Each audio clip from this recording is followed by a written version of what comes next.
All right, let's talk about conscious work environment. Because we created a conscious work environment toolkit powered by our consultant model, APC, Art, Psychology, and Culture. And I think the question is why it matter? Why talk about conscious work environment? The work environment. I think it's good to pose the questions in terms of why this conversation matter, why it's important to talk about the work environment. I think it matter because the future of work belong to organization that lead with emotional insight, cultural fluency, creative strategy, because at the core of a thriving organization, it's not just about policy, man, it's about people, right? People feel seen, heard, and value, will show up being their authentic self in the workplace. Because, it's interesting. In fact, let me ask the question, right? Think about this. Why is it that um, why is it that every organization you find that one coworker acting like they're a supervisor, right? Um, Even when nobody, give them the title. Or that coworker who suddenly feels like they're running the show, creating tension, chaos, silencing voices, think that they run thing, and make the environment, quite frankly, feel heavier, right? These are the questions to ask. I think it makes you wonder, um, is it an HR issue, right? Is it a workforce development challenge? Is it something about the ecosystem, or is it something, um, how can I put this? Or is it something, yeah, I mean, I'm thinking, is it an HR issue, you think? Or is it something deeper about the culture, and the ecosystem we're building every day, consciously or unconsciously, you know? Because at the end of the day, I think the truth is the future of the workplace, it's not about policies. I think we know that, but it's good to emphasize that. It's not about policy and performance review. I think it's about the people, make the people a priority. I think it's about creating an environment where emotionally intelligence, culture, fluency, creative strategy, I know extra, but they're part of the strategy, part of the strategy. You know what I'm saying? I think the reason why we, for us creating, for me creating this toolkit, I think it was more about how do we really create that conscious work environment, you know, that we are looking for, right? Because I kept seeing the same thing across industry. I mean, I've consulted across industries, a lot of talented people stuck in a conscious culture. I think culture, how can I put this? I think I said, because as we're talking about why it matters, you want to put things into perspective. Talent people are stuck in a conscious culture. I think culture is where great ideas are lost in translation, trust issue, and turnover becomes the norm. It's just the reality. Turnovers become the norm, but I think we can do better. I think that's the message. And I think we don't just need new policy all the time. It's like, yeah, we need policy, but we need practices. We need workplace that see the human first, humanizing. I think that's essentially why we created this toolkit. And what this toolkit will help you do is first assess your current workplace culture. You got to assess that. Everything is about plus culture. Apply the APC model to leadership, communication, and team dynamic, and then activate conscious strategy for inclusion, storytelling, emotional wellness, and purpose-driven performance. Because it's good to pause to kind of audit and realize that what's some of the tool that we're utilizing to assess the organization culture, the company culture, right? So I think that's sort of why we kind of come up with this toolkit, making a case why it matter. And basically in this toolkit, these are the stuff that will help you do because assessing It's about activate real strategy. And APC model at glance, of course, APC stands for art, psychology, culture. So we do integrate art, psychological insight, culture, strategy in our workshop and our training. So what we're looking at, when we get this, when you get this toolkit, we're looking at a consultant model at glance, right? Art, we use storytelling, poetry, symbolism, expression, and to receive the return on investment in business. You know, why is this a business strategy? Because it can drive creativity, brand identity. We have to talk about the benefits in all of this. And two, psychology, emotional intelligence, motivation, behavior. We integrate that.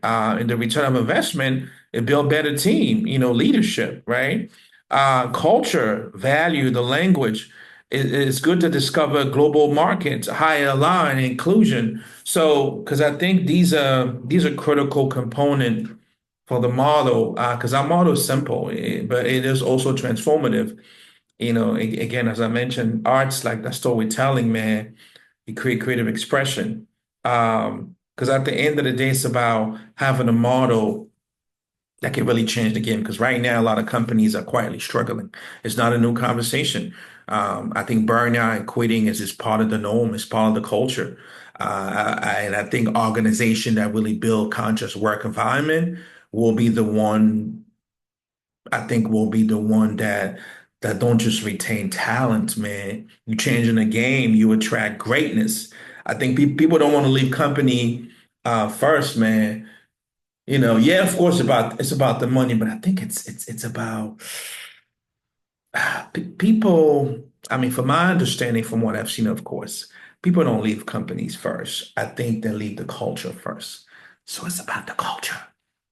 It's about the culture of a company. I think we know that. I think that's why we're looking at these toolkit. So for us, conscious culture, what is it? Well, the strategy, I think the case is a conscious culture is a strategic advantage.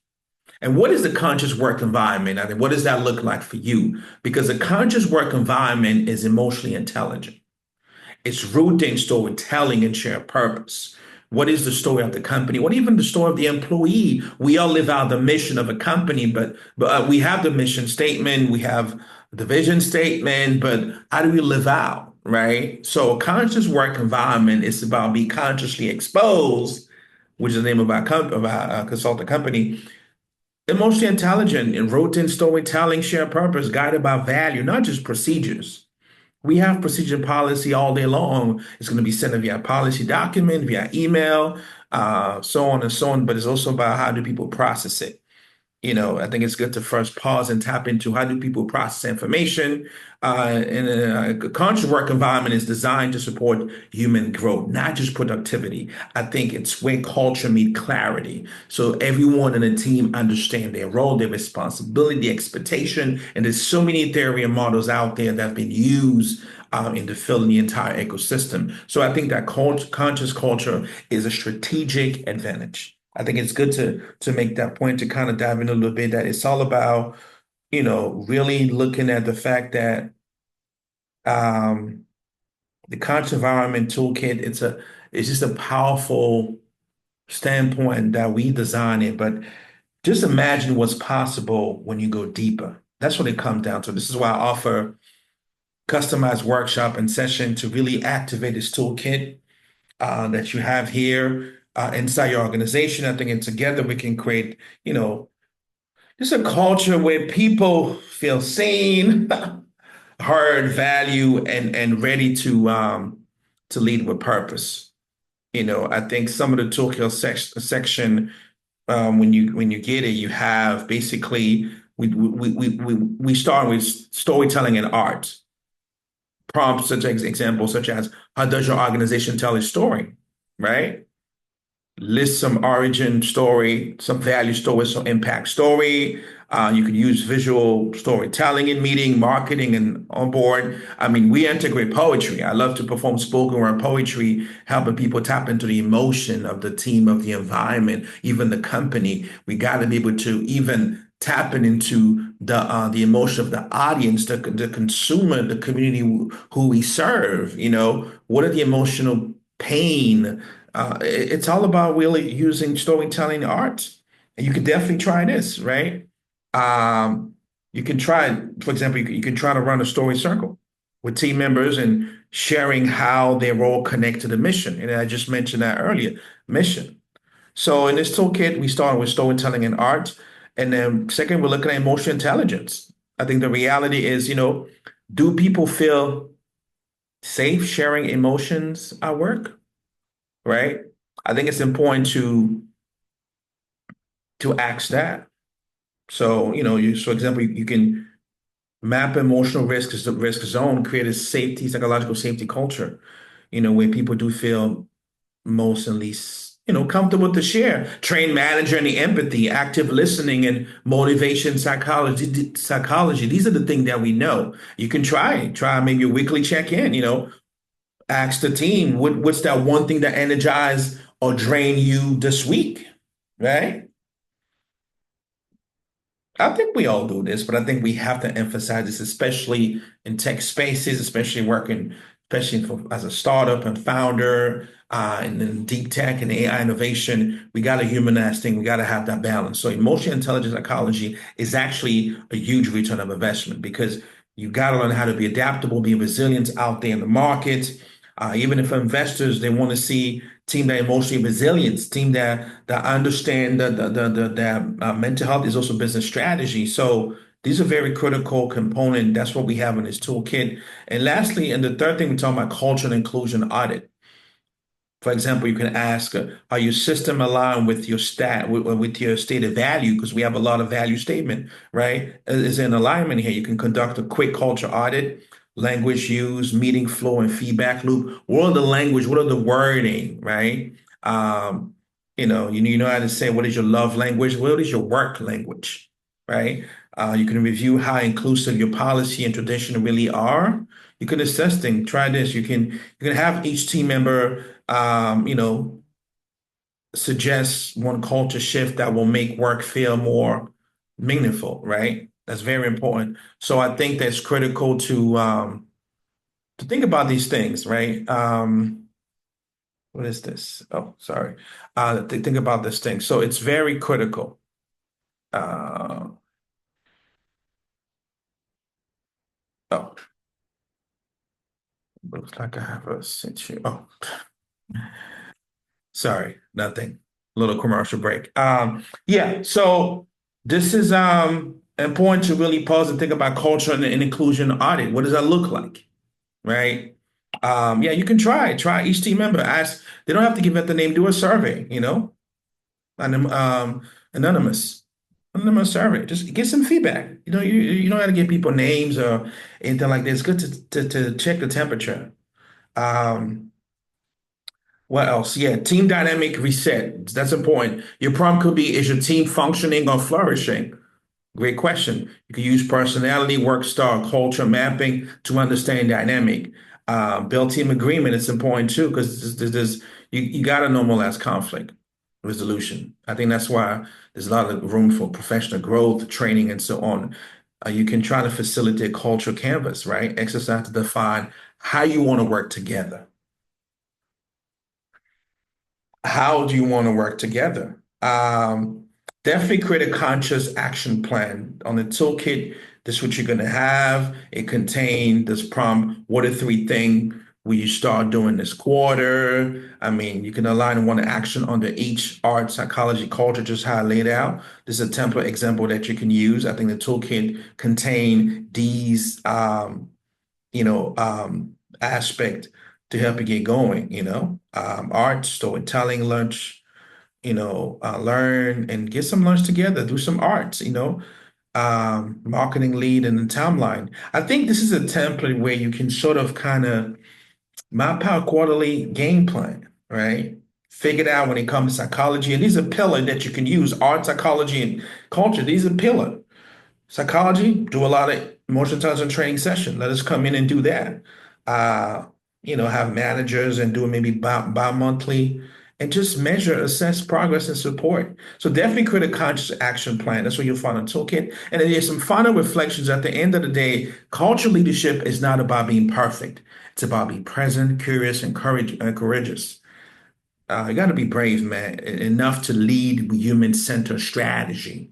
That's what it comes down to. So if you're a founder, manager, educator, and team lead, share this toolkit with your team. Use the prompt in meeting. Track change like it's a return of investment because it is. It's definitely rated by me, this toolkit. Of course, I'm a poet, a consultant, culture strategist. We do a lot of business and leadership coaching and really focusing on improving the workplace environment. Um, yeah, there you have it. We also have the book is Amazon. On Amazon, we come up with a consultant guide that's powered by consultant model, the APC model. So the book is Amazon. It's called The Consciously Exposed Manifesto. You grab that and let us know your feedback and follow me on LinkedIn. I think that you have it. And then post the toolkit. We'll do a workshop. And briefly, the workshop overview is basically interactive workshop to equip your team, your leaders, your consultant, you name it, just actionable strategy that cultivate that human center, culturally fluence. Our workshop usually 90 minutes. I think it's really ideal for if you're a corporation, government agency, higher education, nonprofit, and so on. Yes, 90-minute workshop. And the agenda is usually filled with session one. We kind of welcome folks. We're taking the time to do some icebreaker.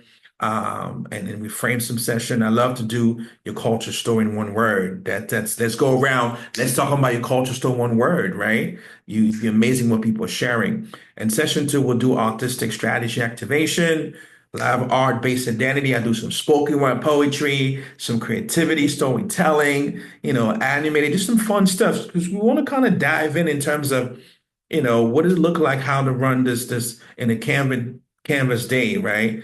What does your culture look like? So we do some group share activity. Session three, we tap in psychological insight leadership. We take a break. Section four, we'll come back. Culture mapping ritual. Yeah, I know I'm just going fast here, but it's kind of set a tone that through this workshop, some of the learning outcome is by the end of the session, you're going to understand our model, APC model, autistic psychological cultural strategy, and how we apply it in the workplace, right?